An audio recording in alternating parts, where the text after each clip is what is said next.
Mister Chanaka නේද කතා කරන්නේ? ඔව් කියන්න. මම උකස් මධ්‍යස්ථානයෙන් කතා කරන්නේ. සර්ගේ රත්තරන් බඩු ටික සින්න වෙන්න තියෙන්නේ. මේක සර්ට ගෙවා ගන්න පුළුවන්ද?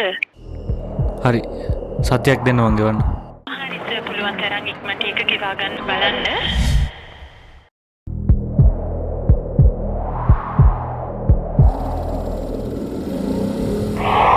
ජානු, ඔයා මගෙත් එක මේ ප්‍රශ්නෙට විසඳුමක් හොයාගන්නේ නැත්නම් ගෙදරින් එන දෙයකට මං කැමතියි. ටිකෙක් වගේ ගෙදරින් කකා බිබී ඉන්න නැතුව ඊළඟ රස්සාවක් හොයාගන්න බලපන්.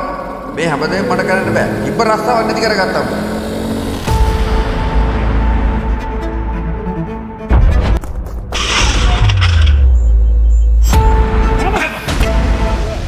උඹ පොලියට සල්ලි අරන් ආතලගේ සංචාරේනේ.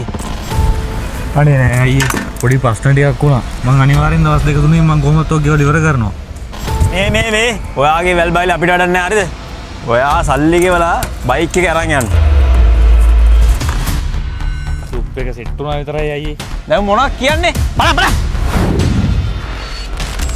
ඊළඟ පාරත් අපේ ගෙදර එකෙක් අරන් යන්නේ හරිද?